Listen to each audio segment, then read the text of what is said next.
بسم الله الرحمن الرحيم. نحمده ونصلي على رسوله الكريم، أما بعد، فأعوذ بالله من الشيطان الرجيم. بسم الله الرحمن الرحيم.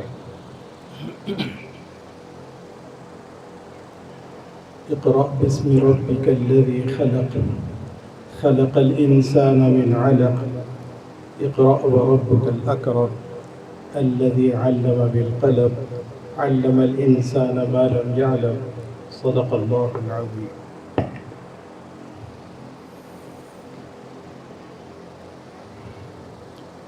بیس پر تشریف فرما علماء کرام اور ہمارے مہمانان عظام اور طلباء عزیز، بزرگوں اور دوستوں اور پس پردہ سماعت کرنے والی ماں اور بہنوں،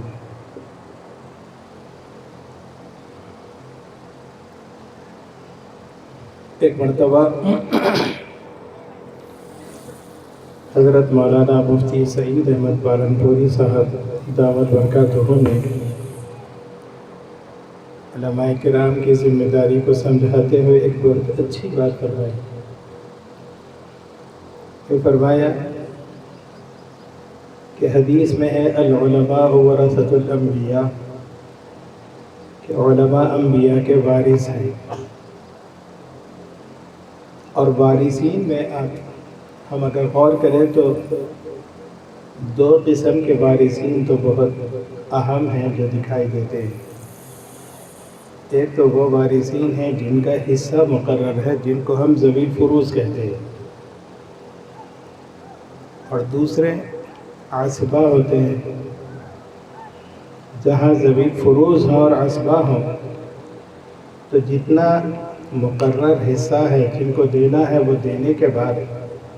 بقیہ جتنا بچا وہ عصبہ کے اندر تقسیم ہو جاتا ہے. اسی طریقے سے فرمایا کہ حضور اکرم صلی اللہ علیہ وسلم کی نبوت کا جو کام ہے، آپ کی جو تعلیمات ہیں، اس کو جب تقسیم کیا جاتا ہے کہ کام کس طریقے سے کرے، کون کون کرے، تو کچھ ذوی الفروض بھی ہیں کہ جن کو کچھ مقررہ کام ہو جاتے ہیں کہ وہ کر لیتے رہیں. لیکن یہ جتنے ہم علماء کرام ہیں وہ عصبہ کے جیسے ہیں. جتنا کام باقی بچا وہ سارے کا سارا کام ہم علماء کرام کو کرنا ہے. اس کا مطلب یہ ہے کہ جو بھی کام کچھ مقامی تنظیمیں کر لیتی ہیں، کچھ تحریکیں کر لیتی ہیں، ان کے بعد جو بچا ہوا کام ہے جتنا بھی ہے، چھوٹا ہو یا بڑا ہو، سارا کام ہم کو کرنا ہے.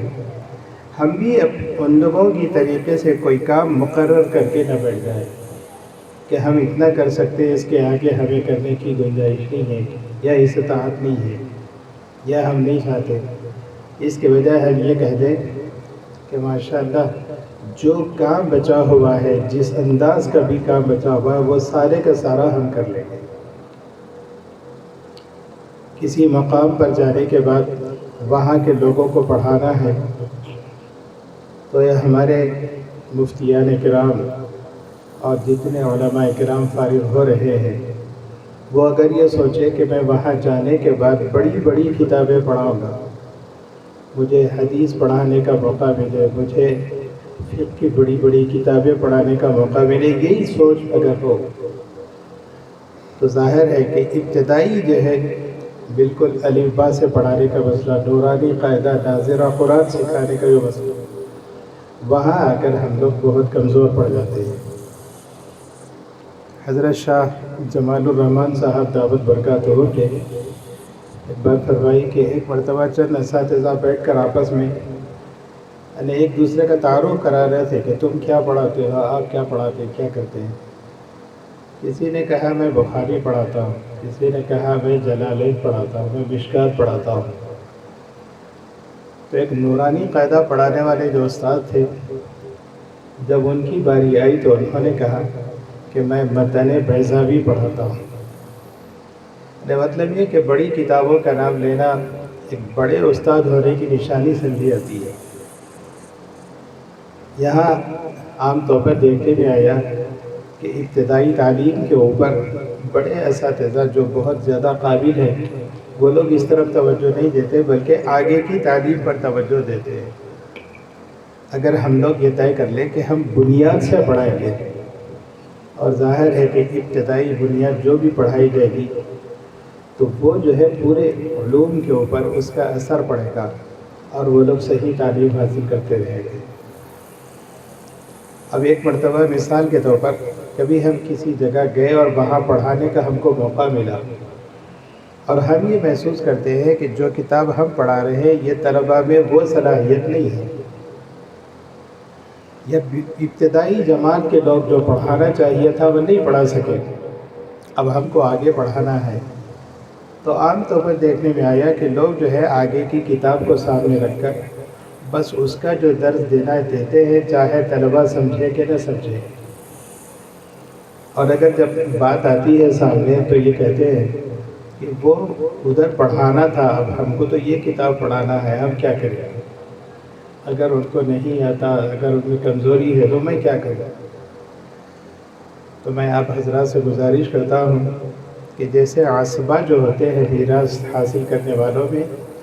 جو حصہ بچا ہوا ہے وہ سب کا سب ان کے ذمہ ہوتا ہے۔ اسی طریقے سے ہم یہ طے کریں کہ ہم جس جماعت میں بچوں کو پڑھاتے ہیں اگر اس کے اندر ان کے اندر جو بھی کمی ہے، ہم اپنی کتاب کے ساتھ ساتھ ان کتابوں کو اور ان باتوں کو بھی سمجھانے کی کوشش کرتے ہیں، اور اس بات کی نیت ہو جائے کہ انشاءاللہ جس کو ہم پڑھا رہے ہیں ان کے اندر جو بھی کمی ہے میں پورا کروں گا، اور انشاءاللہ یہ جو ہے عوام کے لیے بہت مفید بن کے رہیں گے۔ اور دوسری بات یہ کہ ہم اپنے طلباء کے سامنے، ہم اپنے دیگر لوگوں کے سامنے علماء کرام کے اور طلباء کے بارے میں طلباء کو سامنے سمجھاتے ہوئے اپنے مدرسے کی محبت ان کے دل میں پیدا کرنے کی کوشش کرتے رہیں، اور آگے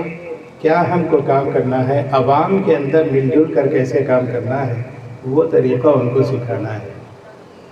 اکثر دیکھنے میں آیا کہ کہیں بیان کرنا ہو تو ادق سے ادق الفاظ استعمال کرتے ہوئے اگر ہم بیان کریں تو لوگ یہ سمجھتے ہیں کہ بہت صاحب علم ہیں، بہت بہترین تقریر کرتے ہیں، لیکن سامنے والے جو عوام ہوتے ہیں وہ باتیں ان کے سروں سے نکل جاتی ہیں۔ اگر ہم یہ طے کر لیں کہ ہم ایسی گفتگو کریں گے کہ عوام اس کو سمجھیں، عام فہم انداز میں گفتگو کرنے کی کوشش کریں،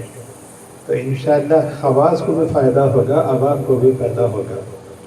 آج جو ہے عوام استفادہ جو کرنا چاہتی ہے لیکن کر نہیں سکتی، وجہ یہ ہے کہ ان کے سامنے ایسی انداز کی گفتگو ہوتی ہے جو ان کی سمجھ سے باہر ہوتا ہے۔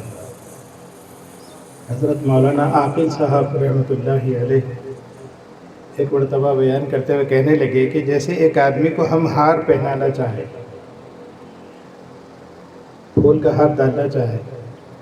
تو ہوگا یہ کہ وہ دونوں برابر ایک جگہ کھڑے ہوں تو ان کو ہار پہنایا جا سکتا ہے۔ اگر مثال کے طور پر حضرت خود کہنے لگے کہ مجھے جو ہے چار مینار کے اوپر کھڑا کر دیا گیا، میں وہاں کھڑا ہوں، اور جس کے گلے میں ہار ڈالنا ہے وہ نیچے کھڑا ہوا ہے، تو میں اگر ہار پہناؤں تو کیسے پہناؤں؟ تو حضرت نے کہا کہ ایسا تو نہیں ہو سکتا کہ میں اوپر سے ہار پھینک دوں اور جا کے اس کے گلے میں گر جائے، یہ طریقہ تو صحیح نہیں ہے۔ اب اس میں دو کام ہم کو کرنا چاہیے، یا تو وہ نیچے والے کو اوپر لانا، میرے برابر کر دینا تو میں اس کو ہار پہناؤں، یا نہیں تو میں نیچے اتر کے اس کے برابر آؤ اور اس کو ہار پہنا دوں۔ آپ نے فرمایا کہ اسی طریقے سے ہم عوام کو کچھ باتیں اگر کہنا چاہیں تو یا تو عوام کو اپنی سطح پہ لائیں یا ہم عوام کی سطح پہ آ جائیں۔ تو ظاہر ہے کہ عوام کو اپنی سطح پہ لانے کے لیے پھر 8 سال 9 سال ان کو مدارس میں پڑھا کے ہمارے سامنے کھڑا کرنا پڑتا ہے۔ اس کا آسان طریقہ یہ ہے کہ ہم عوام کے جو ہے برابر ہو جائیں اور ان کے مطابق ان کو سمجھ میں آنے والی انداز کے اندر ہم گفتگو کریں تو انشاءاللہ ہماری بات ان کے سیروں میں اتر جائے گی۔ ہم اپنا مزاج بنا لیں کہ ہم عوامی انداز میں، عام فہم انداز میں لوگوں کو سمجھائیں، انشاءاللہ اس کا بہت بڑا فائدہ ہوگا، لوگ اس سے زیادہ فائدہ اٹھائیں گے۔ ابھی حضرت مولانا نے بڑی اچھی بات بتائی کہ سب سے سمجھدار آدمی وہ ہے جو اپنے وقت کی بھی کا خیال رکھے اور لوگوں کے وقت کا بھی کی رعایت رکھے۔ ماشاءاللہ ہمارے پاس علماء کرام ہیں اور بڑے علماء کرام آنے والے ہیں، تو میں بس ایک عام فہم انداز کے اندر بات کرنے کی ترغیب دیتے ہوئے میں آپ سے بدائی لیتا ہوں۔ السلام علیکم ورحمۃ اللہ۔